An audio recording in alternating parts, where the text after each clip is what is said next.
How do you? Well, let's start with this. So before we get into the nuts and bolts of the game, if you are Tom Thibodeau, you took this job probably under the illusion that the Knicks were going to be able to do something this offseason that would give you, a team that was not going to open the season with the lowest over/under win total that Vegas had to offer. You did not do that. Your team came out and it was down. What were they down 3 at the half? Played 24 minutes of good basketball, as he said very succinctly on his post-game press conference, which you just listened to, and then kind of shat the bed for the last 24 minutes. How are you feeling if you're Tom Thibodeau tonight? Not how do you think he should feel? How do you think he is actually feeling? So this is why we have the YouTube channel, because Chris Persianen just held up an RJ Barrett jersey and is now putting up 2 thumbs. So you think he's feeling hopeful? I think once he realized that there's no real proven offensive, to use your word, fulcrum on this team, and that if you have a better word, then use it. But yeah, then that they're going to be utilizing Julius Randle. I think it's encouraging to see in terms of long-term guys, because that's kind of where you're already looking this season. Yeah, that you might have one. You might have a guy whose hands you can put the ball in and not be terrified. And that's a thing. That's our bar. Here's the ball. Take the ball. I'm gonna try not to cover my eyes when I watch you do what you do. Elfrid, Dad, I'll be. We're gonna cover it all. I won't slander Julius. I mean, too much. No, we're not starting with Julius, and we will not slander Julius on this podcast. But we're also not going to start with him. That's his punishment. He doesn't get first billing, but he doesn't get slandered. So, I had I think it was the pod with the pods really do run together, don't they? I think it was JB where at the end we were both pretty much in agreement that, look, if they come out of this season and they have one guy that they're like, okay, we got a guy, whether that guy winds up being, the centerpiece of a trade package, or winds up being a guy Chris shaking his head, or winds up being a guy you build around. I'm looking. I don't think they'll. I'm sitting here and I'm saying with genuine enthusiasm and sincerity, I think RJ Barrett's going to be around for a very, very, very long time. They have to value they've got to put some value on I know it's cheesy, but no, it's not. I know what you're going to say, and it's not cheesy at all, because good franchises do this. Say it. Right. Yeah. All right. No, say it. Say what you're going to say. They have to place some value on what? The Amanek thing, yeah. It's real, and he took. I mean, look, we all lived through it, and so we don't need to talk about it. But last year was oh yeah, never mind. You can't. I was gonna say I may not have lived through whatever it is you're about to. No, I'm just talking about last year, and last year gets poo-pooed in the annals of Knicks history in terms of what a fucking dumpster fire it was. But my God, if you're a rookie and you walk in, and 10 goddamn games in, you're in the locker room hearing from your coach, and then you hear down the hallway that your GM and your president of basketball operations are giving an impromptu press conference, and then the coach gets fired 8 games later, or whatever it was, 12 games later, and then it's like, and the on the court stuff with Randle freezing him out and Payton, and we'll get into that, but he took all of that, he took all of it in stride. And he continued coming out there and putting up numbers, and he finished strong. And then he came out tonight, and I'll read his stat line because I think it's worth reading. 34 minutes, 11. It would have played 36 if they had been close, because they took him out with 2 minutes to go. 11 for 15 from the floor, 3 for 3 from 3, only 2 free throws, but that's fine because he was getting buckets. 26 points, 5 assists. I love that. It might be my favorite number. 8 rebounds, 3 fouls, only 1 turnover. He was a -10, but let's not talk about. Let's not do single game. Yeah, no, we're not going to do that. Unless it perfectly fits whatever agenda you're trying to push. Do not use that. I love that. RJ Barrett looked the part of a guy who could be the best player on a bad team, and the second or third best player. Like if you put him out there tonight and instead of Julius Randle as his running mate, it was, well, if it was Domas Sabonis, then like that's where I'm at right now. You switch Sabonis and Randle on these teams tonight, like that's probably a 1-possession, 2-possession game at the end, right? Yeah, I don't know. That's an interesting hypothetical. I guess I would think like if compare usage and everything. Yeah, sure. Yeah. So I think you have to all else aside, and we'll get into all else. You have to come out. You're right. You have to come out if you're Tibbs feeling like, okay, my guy went out there and 20 years of age, he did his thing. So that's good. So Tibbs has reason to be happy. We have reason to be happy. RJ looked good.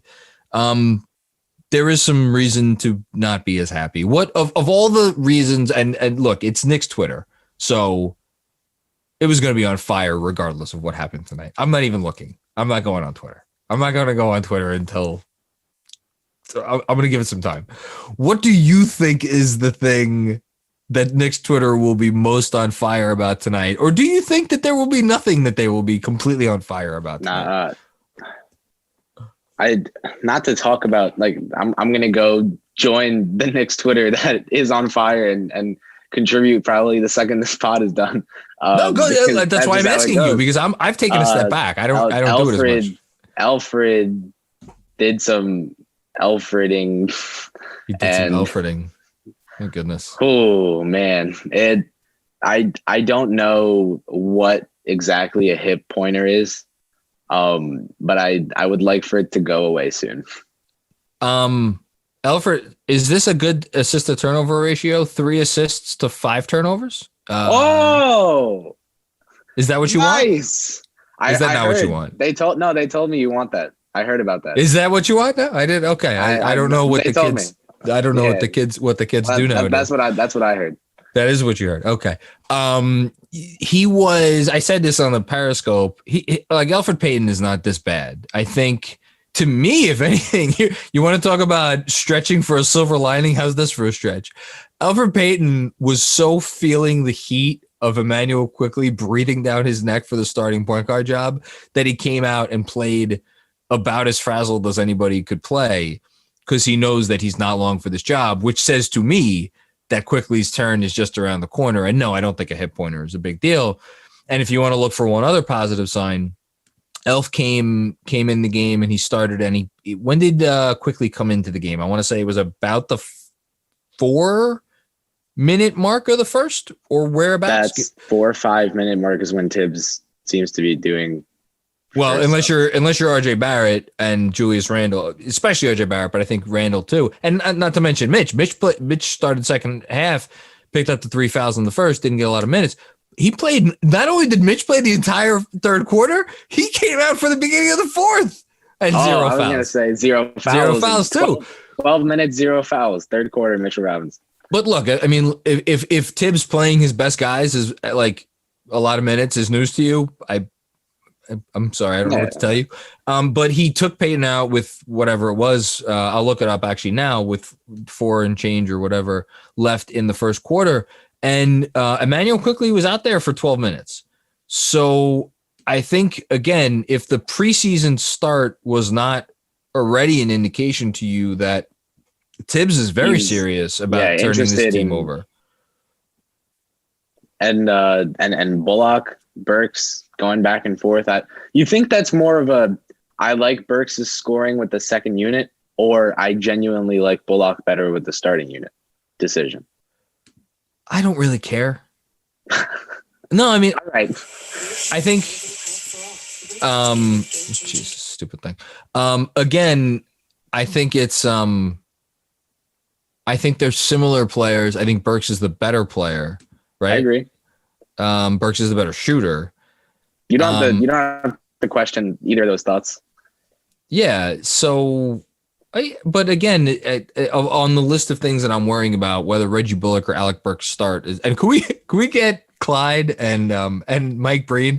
Clyde keeps calling him Alec Burke, and then Breen goes Alex Burks. Alex Burks. It's great between the two of them. They have the name right, but this is it's funny. So Quickley came in with 3.5 minutes. And Clyde always says Sabonis' last name wrong. I know, it's so bad, but who cares? Quickley came in with 3.5 minutes left in the first quarter. But again, if you're looking for positive signs, like Tibbs wasn't taking him out. He was letting him run.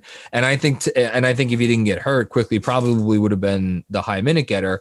And I thought his 12 minutes were good. I mean, he ended up being a +2. Which is what you want. I know you're not going to fool me on that one. That is what you want. Shaking my finger at you. Great stat. Yeah, I thought Quickley was good. So we have a few good things. We have RJ was good. We have Quickley was good. We have Burks was good. We have you want to have the Randle discussion? I think we had a brief mini argument before you hit record, which was like I propose that it can be true that Randle both had a good overall game, possibly the best game I've seen him play in orange and blue. I mean, he had 17 points, 9 rebounds, and 9 assists, did have 5 turnovers, did have the 5 personal fouls. But if you want to talk about when the game turned, I mean, let's be honest, the game turned when he picked up the 4th personal in the third quarter. And he came off. And then they just, because at that point it was just RJ trying to generate the offense. And I think that's the reminder that, like, no, RJ Barrett is not the guy that he could just put the team on his shoulders without enough stuff. Like there needs to be. We're taking steps. No, it's 100%. When he was on the floor without Randle last year, I think the offensive rating was like 92 or something obscene. So we're progressing here. But the game turned but anyway, finish your thought on Randle. Sorry. So no. Thing one, I think both can be true. I don't think they're mutually exclusive. That Randle can have a good game and that he froze out and / looked off RJ Barrett in the second half. There were moments last year where RJ started hot, and then how many shots did RJ had? First half was 22 points on 8 of 8 shooting, and then he took 5 shots in the whole second half. Well, he ended up 11 for 15, and I could just again, I haven't watched the game back because we're recording this right afterwards, but it feels like several of those shots were when he was generating offense for himself and for the team when Randle was out of the game. I need to go back and watch it. I'm not going to sit here right now and be like, game 1, Randle froze RJ out. Because he was making good, responsible passes at times during the second half. I witnessed them. I know I'm not imagining that. No, I'm not. No, you're not crazy. But it's I don't know what else to say about Randle. This is the best version you're ever going to get of Randle if he's asked to do this much on a team, which is a product of that team. Yeah, it's. So I get that. But for the one thing I will say for everybody, and including me, I've said this, you said this, everybody said this at one point. Just like get Randle anywhere, get him away, trade him. Like, boy, that's dangerous because then. And this is maybe a good transition to Obi. So Obi tonight, 24 minutes, 3 for 12 from the field, 7 3-pointers. He attempted 7 3-pointers. He made 3 of them. Markkanen type usage. I mean, 24 minutes for your backup 4, who was essentially more or less playing a 4.5 for most of the game, right? Because it was him. It was a lot of small ball. Right. And him and Randle, when they're both out there, is. Yeah. Well, we'll get to the rim protection issues in a second, but Toppin, 2 blocks, which you like, 3 rebounds. You don't like that. That is not what you want. We talked about it in our film session before the season that we did. He's not going to be playing the 5 like he did at Dayton. And I said his rebound numbers are going to go down. You're going to have Mitch getting rebounds or Noel getting rebounds and Toppin going up the court because that's what they want him in transition. So.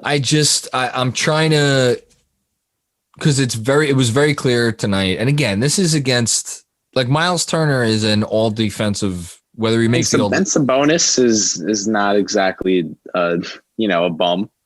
Yeah, no, Sabonis isn't going to win you, any defensive awards, but he knows where he has to be and what he has to do. He's not Julius Randle on defense or Obi Toppin for that matter. Can I just say, Randle, for as much as I just praised him, when he plays the 5, it's comical.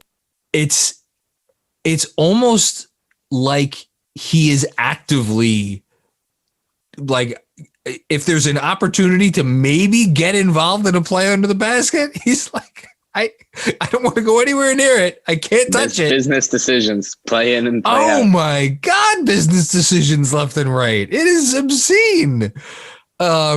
Yeah, I just that hurts me. Or Obi at least gets himself in there, right? Even if he doesn't make the play. He's trying to do something. He's trying to do something. He's trying to, that's why, you're laughing, but like Julius Randle has taken the hypothetical bar and just moved it down so many.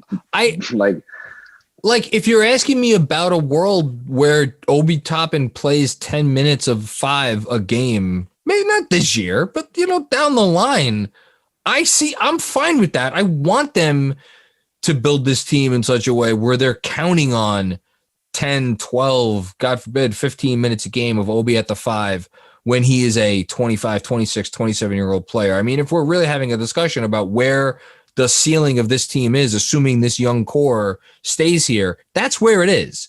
And I'm hopeful enough to project that. We're going far afoul here.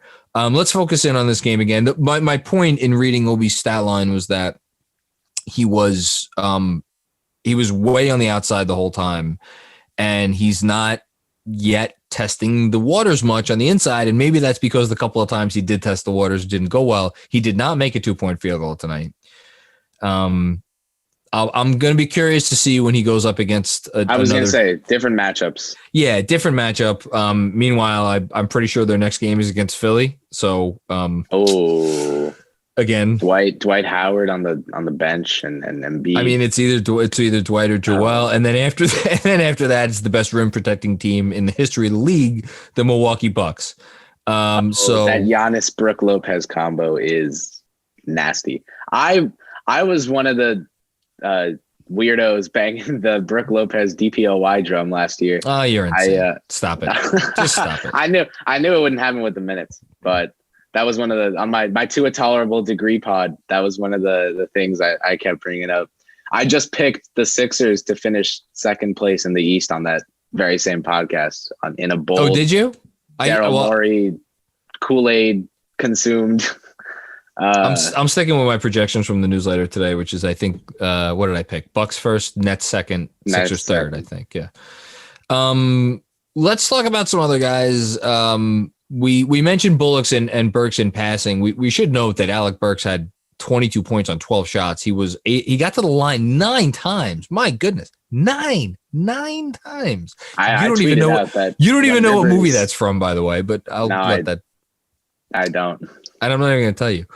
9 times. Burks and Rivers are going to be very fun on this team. So actually, it's funny. And Bullock, his stat line, 4 for 10 from the field, 3 for 8 from 3. But again, 11 points on 10 shots. It's like, it's the bare minimum, but you will live with that. Burks is good.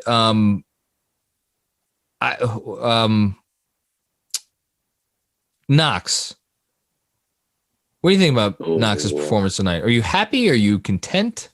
I don't know how to feel about Knox's performance tonight. I feel like there were some good moments. I don't think you can, unless you've got the big Spike Lee orange and blue shades on. I don't think you can come away from this game like happy with Kevin Knox's performance. But I think, but are you? No, I'm not. Beside terrified. Yourself. No, I think. Yeah, no, I'm not either. Immanuel Quickley being in the lineup unlocked the hell out of his usefulness in the preseason. Like that. What Quickley did for the other players allows Knox to, we saw first option Kevin Knox in his rookie year, and then that's not what we're going to be seeing now. So I think having a guy like IQ, who we unfortunately didn't get to see too much of tonight, in the lineup can help a guy like Knox a lot. IQ, there was that. What was that stat? 4 of Knox's 5 shots in that third preseason game were assisted by IQ. So there's something there.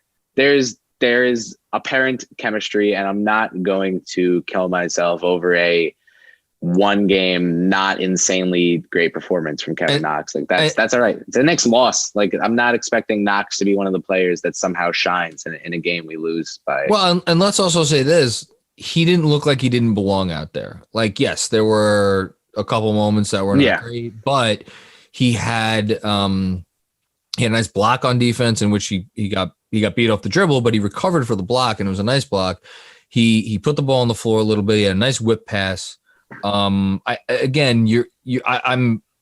Is it fair to, in year 3 with Kevin Knox, be like, all right, we're looking for signs? No, ideally you're not looking for signs. You're looking for a complete player. But based on where Kevin Knox was at last year, going into the draft that Kevin Knox was selected in, I think that's a fair idea to have. And then if you tell that person 3 years ago that he spent the first 2 years of his NBA career not being on an NBA team with an NBA development staff. Yeah, Knox is a work in progress, and he's going to continue to be a work in progress, and that's fine.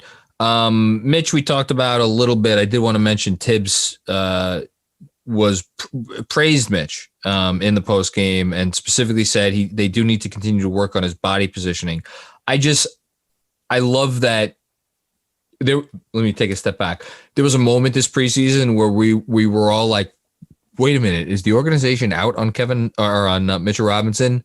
I think we can step off that ledge. I feel like tonight was proof that like they are invested in Mitchell Robinson. They know what Mitchell Robinson brings to the table. They're still high on Mitch, and they just want the best of Mitch, which I think Mitch showed us tonight that we can. That world exists. A couple other things before we get out of here. I feel like we should talk about Quickley more, but I don't even know what else to say. He came in and he was good. He was only 1 for 3, but like you can. How about talk about, instead of Quickley himself, instead what the team without Quickley looked like, what Quickley coming in just as the first backup PG means for Mr. Smith Jr. and even. Well, I'm not gonna say Frank. There are differing takes out there on Frank's 5 minutes, and I don't think they were that bad. Listen, hold on, hold that thought for a second. All right, can we just focus on the fact that this team, zoom out for where this organization is right now, and how far they need to go. A 25th pick in the draft is like a make or break player for them this year. That's where things are at, right? No, but any lies detected? He is important to the team. Other than RJ, he's the most important, and arguably Randle. And I guess Mitch, yeah. He is easily one of their most important players, and it showed tonight. They fell apart in the second half. Would they have lost the game anywhere? Yeah, I'm sure they probably would have, but it's just crazy. And is he so important because he's so important, or because he's not Dennis? That's what I want to know. And he's important because you can't win in the NBA today if you don't have a perimeter player who can make a shot and put the ball on the floor. Right. And he's the only one, and he's the only one that they got. And teams that have those guys don't let them go. I don't know what else to say. So whether it's Quickley being amazing or Quickley just being the best guy here, it is what it is, and he's important, and let's hope he's back soon. I thought his minutes were good tonight. And that leads us to a good place to close out. So Quickley was hurt, obviously, with a hip pointer. And in the second half, Payton went to the bench, and Dennis Smith Jr. did not enter the game. Frank Ntilikina did not enter the game. Jared Harper did not enter the game, for that matter. I wouldn't have been shocked. Or Theo Pinson. Apparently Theo Pinson got in the game. I must have not paid attention the last 30 seconds. I see here 1 minute played. There you go. I feel like sometimes I see him and I'm like, oh yeah, it's Dot. And yeah, like, 21. Yeah. And I'm like, yeah. Oh no, it's not him. Free Dot. So forever. Free Dot forever. So Frank played 5 minutes. But Frank didn't come in, and at that moment, RJ Barrett was essentially the backup point guard. And it was like half point Burks, half point RJ, and that's concept that I think I'm okay with, especially once Rivers is back. We either talk too much or we're like have ESP, because I said that in a DM or a text today or before, where somebody was complaining about the lineup decision, leaving RJ out there as essentially the co-point guard with Bullock, and I'm like, no, that good thing. We need that. That's RJ's ceiling. RJ's ceiling contains playmaking. We want that to happen. And if there's some rough learning in that process, then so be it. But that is what Tibbs decided to do. And then later went to Frank when it was clear that, like, okay, enough is enough. And Frank's 5 minutes, listen, I'm sure that there are enterprising, young Macris and young Persianins out there don't do this. Who will dissect Frank's 5 minutes like don't do this. Like the Zapruder. All right, he took a pull up mid range. He found Noel on a shot that I could have made, that you would have made. I don't like, and then I can't. Go back and watch them. Go back and watch them. They were not bad minutes. I don't think they were exceptional minutes. I'm not trying to say that he elevated the team to another level while he was out there. No, I don't think he stunk. Here's what I'm going to say. Here's what I'm going to say about Frank's minutes. Nothing. I'm going to say nothing, because you know what? Tom Thibodeau's a good NBA coach. He has none agenda with this team. He gives no fucks about what anybody wants. He is trying to win basketball games. And if Frank Ntilikina could help him win basketball games, guess what? Frank Ntilikina would have played however many minutes tonight. And rather than pick apart the 5 minutes that Frank played and looked like Frank, for lack of a better term, I'm just going to go ahead and be like, I trust the coach. And that's me. And you could call bullshit on me and be like, oh, you're an asshole, Macker. You were touting this kid's horn for the last 3 years. But he is a fourth-year NBA player, and he came in tonight, and he was like, okay, it's more of what we've seen. He needs a change of scenery. Is this what Frank actually is? No, probably not. It is what he is in New York, where he has been beaten down mercilessly by an organization that never should have drafted him and that did not nurture him once he got here. But this is what we, as Knicks fans, have left of Frank, which is why I was saying for the last goddamn month, they're going to trade him. And I will again sit here and say right now, I still think they're going to trade him if anybody will give them anything of value. And that's all I'm going to say. Please let it be more than a 2023 second round pick. But who gives a shit at this point? Because they need to just focus on the guys that are going to be here. And Frank doesn't want to be here anymore. They don't care one way or the other. It's like, it's amazing. I'm sick of talking. I can't say anything. I've used up all my words on Frank McKinnon. I'm sorry. I have. Next time, come in and blow us away with your 5 minutes. Show us that you are bigger than the team. And again, I'm not saying it's fair. What has happened to him over the last 3 years has been criminal, but this is where we are, and it's not on Tibbs. So, DSJ didn't come in. Do we need to talk about that? I don't know what needs to be said. No, I think it's the preseason hype train is it failed. There was no deal struck, and now it is over. He couldn't run an NBA offense. I don't know what they didn't trick someone into giving up an asset. The Knicks, I won't even make a joke of trick someone into giving up an asset. What fantasy world are you living in?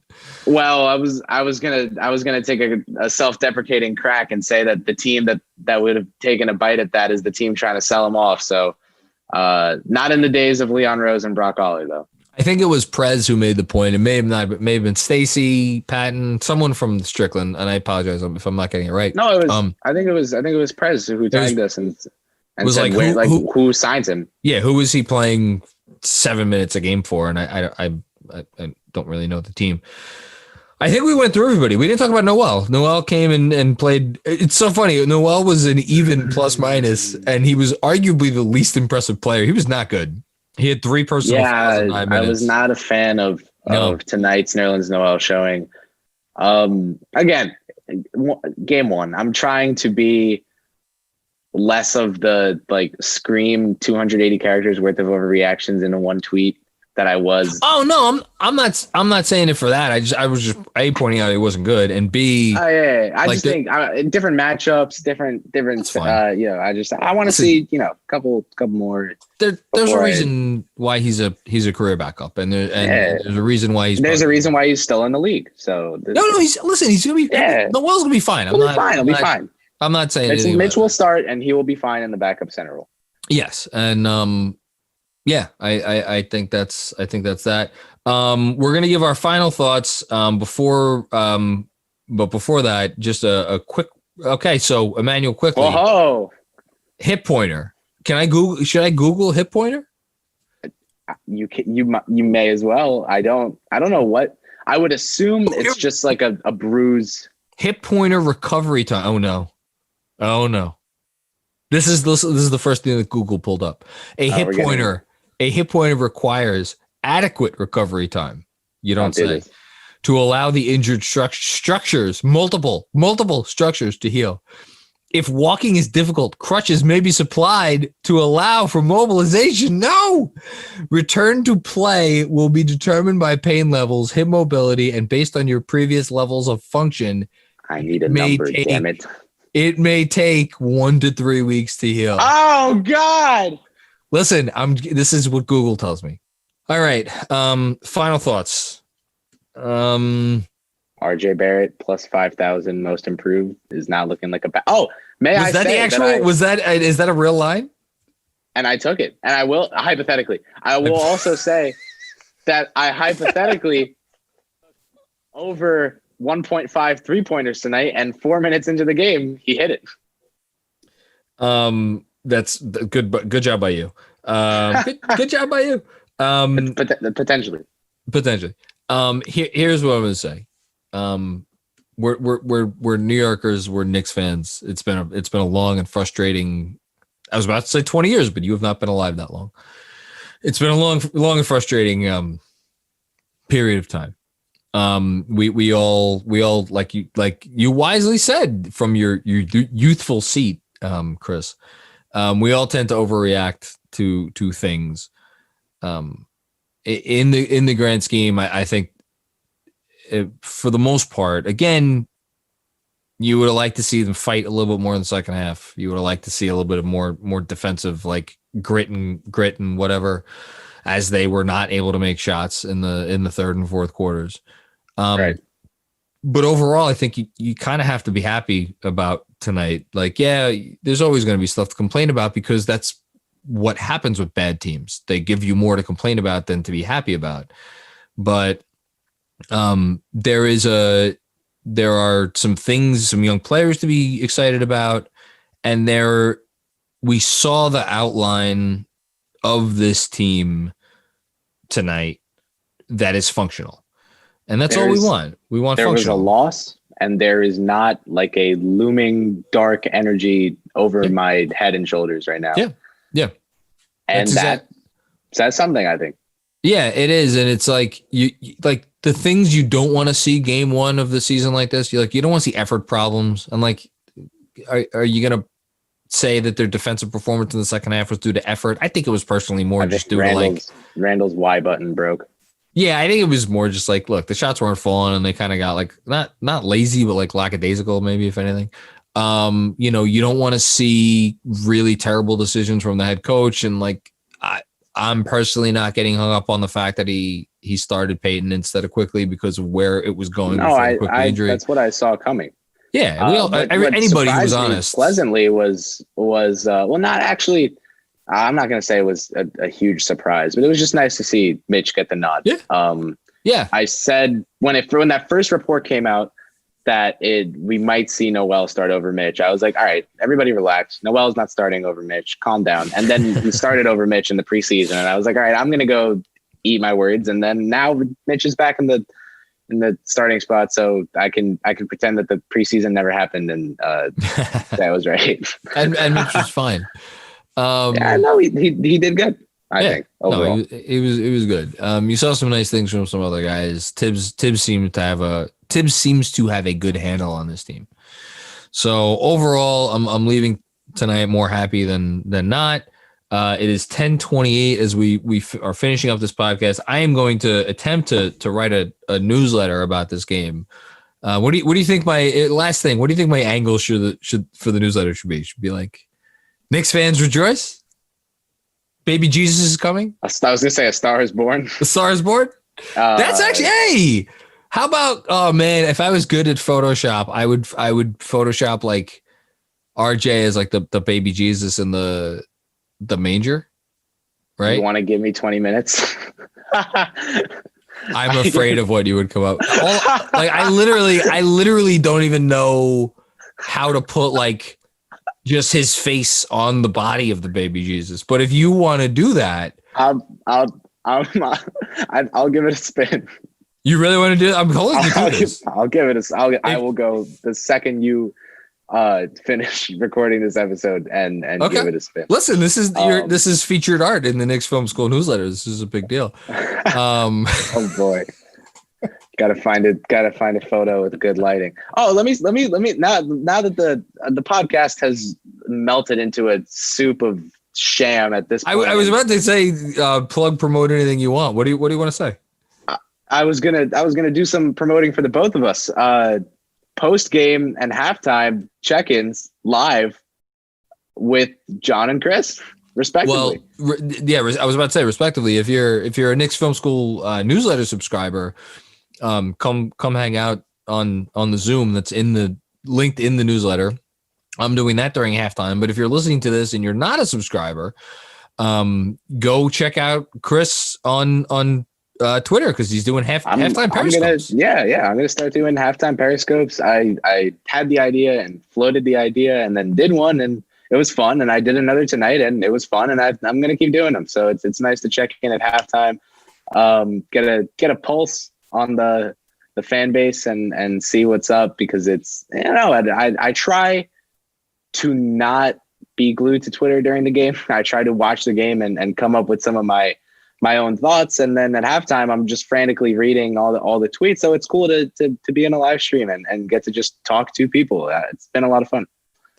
You're a connector, Kris. You connect with humanity, and it's so inspiring. It really is, to see the young people of the world bringing things where we want them to be, giving us all things to be hopeful for. That's all I got. This is a game one Knicks post game pod. This has been a game one Knicks post game pod.